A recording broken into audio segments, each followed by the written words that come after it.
Welcome back to the Fighting Saints Report. Jack Milewski, Jim Leitner, wrapping things up here as the Fighting Saints are taking on three different opponents in 3 different days this weekend. Thursday against Team USA and TDP, Friday against Omaha, Saturday against Lincoln. Before we get into our recap of the first half of the season, I mentioned it, we haven't hit on it yet, but the BioSteel All-America game going on right now, and Aiden McCarthy and Ryan Beck both participating in that for the Fighting Saints. We touched on it a little bit last Fighting Saints report, but this is a tremendous showcase for both of those. It's the USHL team with the 20 best players from the 16 or the 15 USHL clubs, and then the 16th USHL team is the NTDP, and their U18 squad is that other team that they will be playing against. Most of those players are likely to be drafted at some point, and then a good amount of these other players in the USHL. But fun to watch this game, and for those who are tuning in right now, the game's live on NHL Network.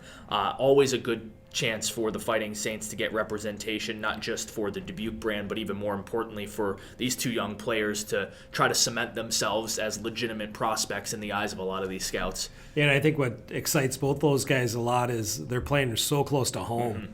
Both Beck and McCarthy are within a half an hour drive of Plymouth, Michigan, so they're going to have a lot of friends and family there and a lot of a good cheering section too. So I think that's going to be exciting for those guys. And I mean, it is a great opportunity to go out there and you showcase your abilities, but I think it makes it a little bit easier when you get a chance to go home. You have some familiar faces around you. You feel a little bit more comfortable. It brings out the best in you. So I know they're both really excited to play in front of their friends and family. And I asked both of them about the idea you're playing a team that's been together all year. Yeah.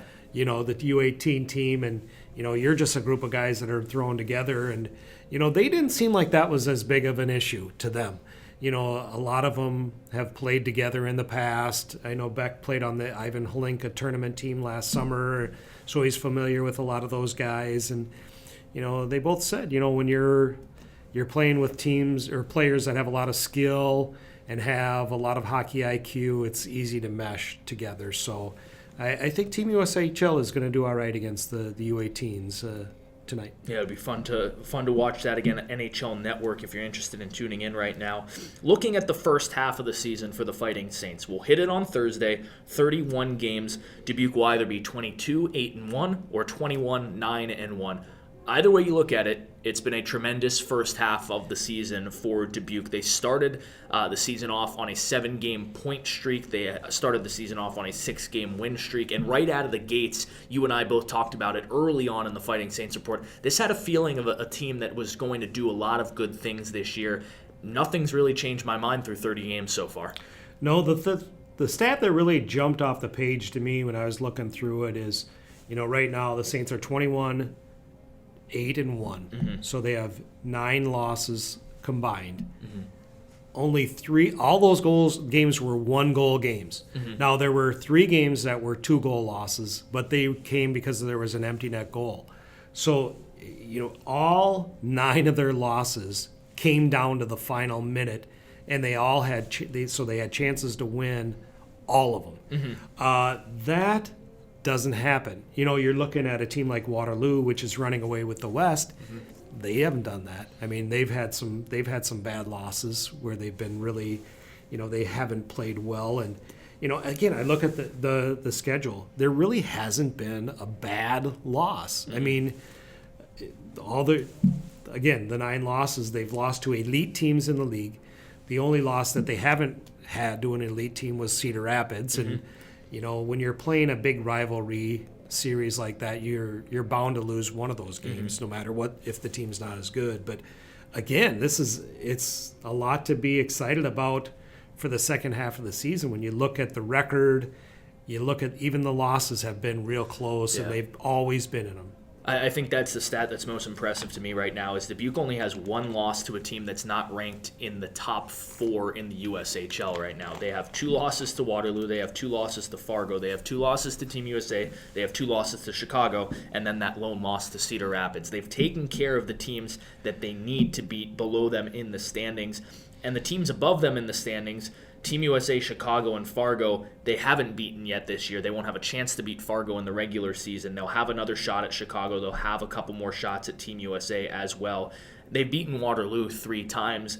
But again, the games against Team USA and Chicago, even though they didn't beat them, right in them. You mentioned the game against Fargo, right in those games. Very impressive. The stat that I was looking at, and I've looked at it all season, is goals allowed. We talked so much last year about Tri-City and their tremendous defense and how they didn't give up anything, how they were the stingiest defense we'd seen in a long time. You know, Dubuque doesn't get the offensive production that Tri-City got from their defensemen. But as a team, 72 goals allowed through 30 games.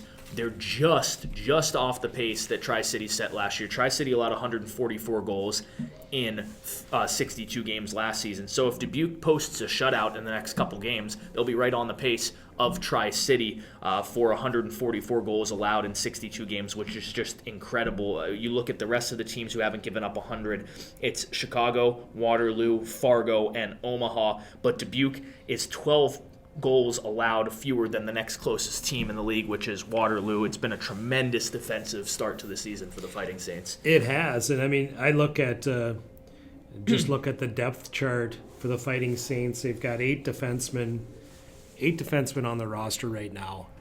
I don't see a weak link, really. I mean, you've got a lot of interchangeable parts, and you know that's a nice luxury to have. You know, it's just. And they've kind of switched up their defense partners a little bit too, and they haven't missed a beat. And again, the defense has been outstanding. The forwards coming back have been outstanding, and they've gotten great goaltending. So I think that's a really good explanation why the Saints are so far ahead in goals against. But you know, even like what really impressed me about Tri-City last year is throughout a 62 game schedule, you're going to get beat bad a couple of times. You know, it just happens. You're going to have an off night, a 3-3. Tri-City, I don't know that they ever really got beat bad last year. The same with the Fighting Saints. They've never gotten beat bad. You know, they've had, like I said, they've had 3 2-goal losses, but they were all empty net goals in those games. So they've hung around. Their defense has been outstanding. And again, you talk about you have 3 really good quality scoring lines. You know, that's a great recipe for success. Moving forward to the second half of the season for the Fighting Saints, in general, Dubuque's a team and an organization that doesn't make a lot of moves at the trade deadline, but it seems like this year is going to be a real instance of you're not going to make any trades, and there's not really a reason to make trades. And the big reason why, I mean, other than the fact that you're 21-8-1 right now through 30 games, but it's because of the play of guys like Ryan Beck and Stephen Halliday, who were on the team to begin with this year, but have just started to round into form where they're showing their true potential. Halliday has 11 points in the last 10 games. Beck has, I believe, all but one of his points have come since midway through November. So these are 2 players that are just starting to figure it out at the USHL level. It's almost like adding 2 different players at the halfway point of the season. Again, they were on the team, but they weren't playing at this level to begin with. Now they are. Halliday's been a difference maker every single night for the last month. We saw it again against Waterloo. And like you said, it's not just that he's doing this against teams that are in the bottom of the standings. He's making impressive moves and putting up good performances against teams that are at the top of the standings as well. Yeah, and I think, you know, I go back to Saturday night. You know, I thought Waterloo did a pretty decent job of controlling the Jackson Twins, or limiting what the Jackson Twins could do. And then they kind of give Halliday a pass to go all the way down the left wing and take the puck to the net and score. And that's what I really like, is there's so much good scoring depth on this team. And, you know, I like in my job, I've covered a lot of championship teams in a lot of different sports, high school, whatever level. And I've always said the teams that have the most success are the ones that have some nice star players, but they have so much depth. You know, they have, like during a tournament run, I'll talk to 10 different kids, you know, about what they did in a particular game, and that's why they have success, because you can't, you know, you don't just rely on one player.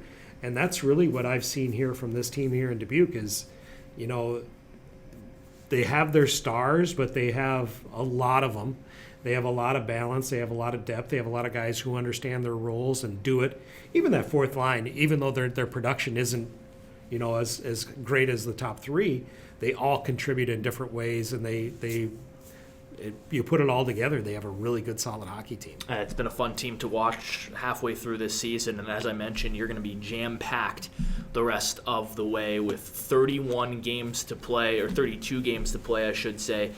In roughly 3 months, you're going to be averaging a little over 10 games a month. So this is really where the Fighting Saints will have to bear down. But as you have mentioned earlier, the schedule does lighten up a little bit. They're going to be playing a lot of these teams that are below them in the Eastern Conference standings a lot more the rest of the way. There's no doubt that the beginning of January was the toughest stretch of the season for the Fighting Saints, where they played the Western Conference leader 4 times. It ended up being 3 times, and the Eastern Conference leader twice to start off the new year. Now you're going to be playing Youngstown 4 times. You're going to get Cedar Rapids a couple more times. You're going to get Muskegon twice more. You still have to play Madison 3 more times, I believe. So this is a Fighting Saints team that is going to have a chance, and now you can't take, that's the biggest thing, it's a chance. It's not a guarantee that you beat these teams, but they're going to have a good chance to get a lot of points, because right now on paper they're definitely better than the majority of the teams they're playing the rest of the way. Yeah, no doubt about it. And I think they've the thing that I've liked is when they've played those teams that they're better than, they don't sink to their level. I mean, they win the games that they're supposed to win. And throughout the course of a season, you're going to lose a couple of those games, but so far they really haven't. Maybe that Cedar Rapids game is about the only one that they probably should have won and didn't. But, again, that's a rival. That's a team that you play 6 or 8 times a year, and, you can expect to lose 1 or 2 in there. So I really like the future of this team. And the other thing is, they're in 3rd place right now, and which I think is a good spot for them, because they've had a lot of success, and yet they've had just enough little reminders or little failures where there's enough to motivate them to continue to improve throughout the second half. Mm-hmm. We saw that with Chicago a couple weekends ago, where they were kind of punched in the face a little bit, and they said, well, geez, we're not good enough. We're going to have to get better. We're going to have to improve. We're going to have to keep working. And so it's a good spot to be in, where you've had success, and yet you have a little bit more work to do to get over the hump. Well, at halfway point that we've talked about, it'll officially cross over between Thursday's game and Friday's game. Game 31 on Thursday against the NTDP. That's the next time we'll be talking to you on Super Hits 106. Coverage will start at 6:45, and a rare Thursday night game for the Fighting Saints coming at you on Super Hits 106, and then I'll have the call on Friday and Saturday in Omaha and Lincoln. That's all the time we have for this edition of the Fighting Saints Report. Tune in all 3 times this weekend and catch the Fighting Saints against the NTDP, Omaha, and Lincoln.